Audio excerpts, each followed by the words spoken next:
Aterramento em sistema de sonorização. Recentemente mais um cantor faleceu por choque elétrico. O cantor Luian Lopes, vocalista do grupo Pancada da Vaneira, foi atingido por uma descarga elétrica da sua guitarra durante a passagem de som. No ano de 2016, a cantora Rosana desmaiou ao tomar um choque elétrico durante a apresentação de um show em Belo Horizonte. Aparentemente o acidente teria ocorrido no momento em que ela se apoiou em uma grade de ferro para cumprimentar seus fãs. A cantora foi imediatamente socorrida, e felizmente, foi apenas um susto.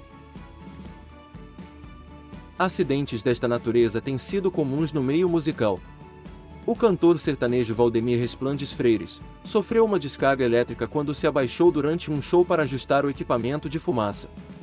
Infelizmente, ele, e muitos outros, não tiveram a mesma sorte da cantora Rosana.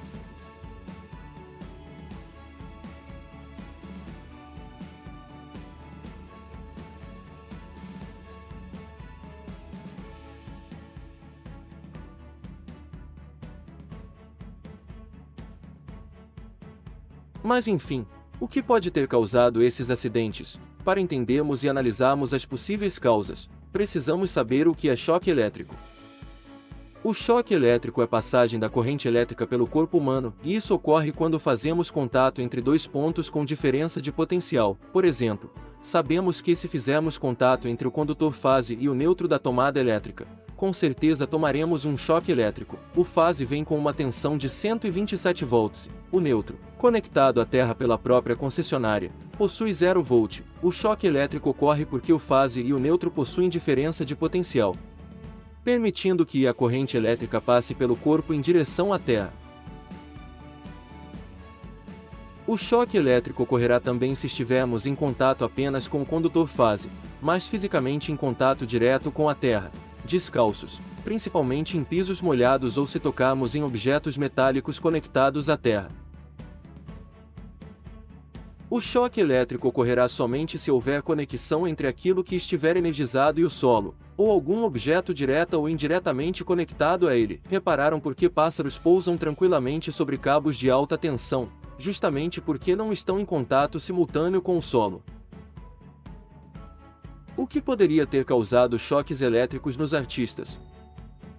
Em ambientes de apresentação musical ou de qualquer show, seja de grande ou pequeno porte, ocorre a interação elétrica e eletrônica de diversos equipamentos. Para evitar acidentes de choques elétricos é importante que todos eles tenham o mesmo potencial elétrico. Isso é possível somente através do aterramento de todos os equipamentos, conectando-os direta ou indiretamente à terra que possui potencial elétrico igual a 0. O aterramento faz com que a fuga de corrente elétrica em qualquer desses equipamentos, seja por defeito ou falha na instalação, seja drenada para o solo. Em um sistema de sonorização não aterrado corretamente, a falha ou o defeito em apenas um equipamento compromete todos os demais. Por exemplo, se somente a mesa de som estiver com problemas de fuga de corrente elétrica, todos os aparelhos e equipamentos a ela conectados direta ou indiretamente através dos diversos cabos e conexões, também estarão energizados, incluindo os microfones com fio e as guitarras elétricas. Se apenas um dos equipamentos não estiver aterrado e estiver com fuga de corrente elétrica, o risco do choque elétrico estará presente. Neste exemplo, se o cubo do amplificador da guitarra estiver energizado por algum defeito ou falha na instalação, o guitarrista também estará energizado. E se ele tocar no microfone conectado aos equipamentos aterrados, ou na treliça da iluminação conectada diretamente ao solo, com certeza tomará um choque elétrico.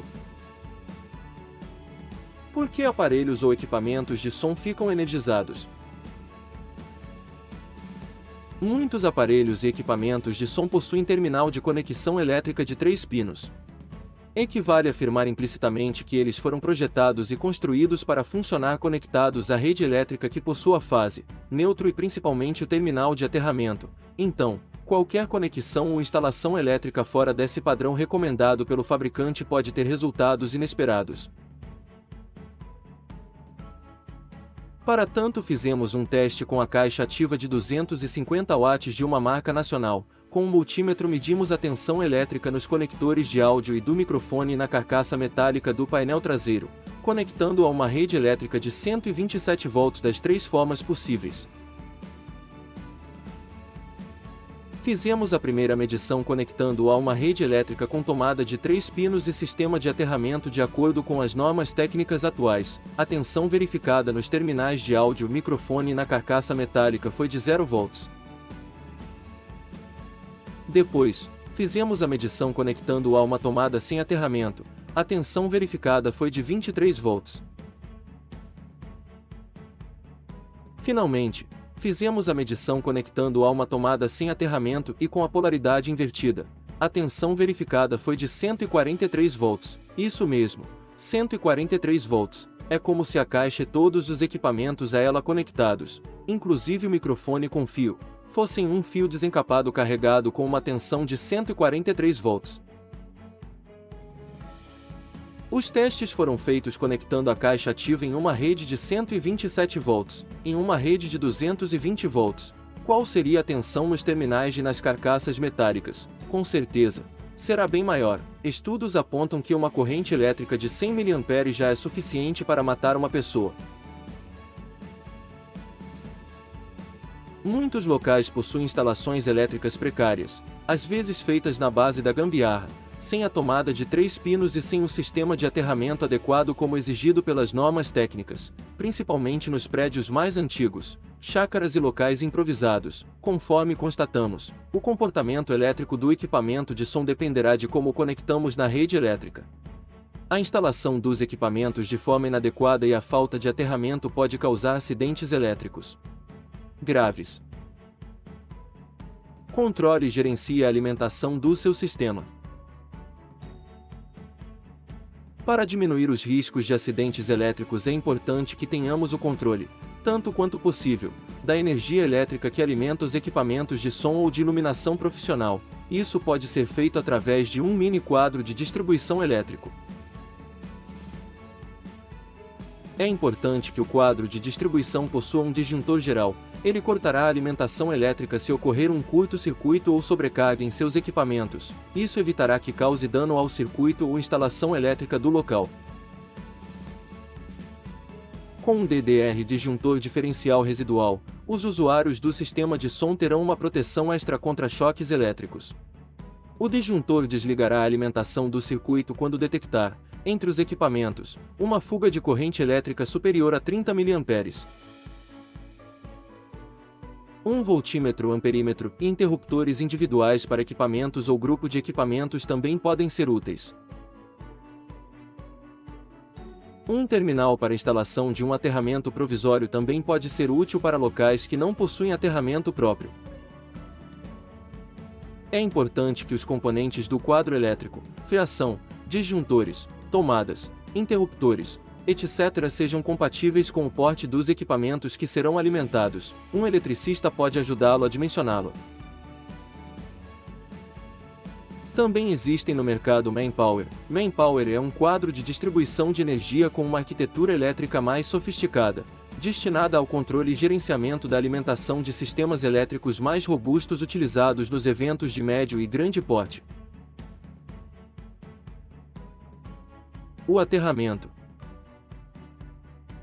Conforme vimos, uma simples caixa ativa, se não for conectada corretamente na rede elétrica, pode causar um grande estrago na saúde ou na vida das pessoas, principalmente quando se trata de aterramento. Um aterramento temporário é necessário quando o local não possui um aterramento ou ele é ineficiente. Se o solo ou terreno do local permitir, pode-se improvisar um sistema de aterramento temporário fincando uma haste de cobre de aproximadamente 1,5 metros, próprio para aterramento, e conectando-o ao terminal de ligação do terra do nosso exemplo de quadro de distribuição. Para sistemas de pequeno porte em locais com piso frio, cerâmica, granito, porcelanato, etc., outra forma de aterramento temporário que tem improvisado é através do próprio piso, colocando sobre ele uma pequena chapa de cobre e conectando-o ao terminal de ligação do terra do quadro de distribuição elétrica, e cobrindo essa chapa com um pano molhado com água salgada.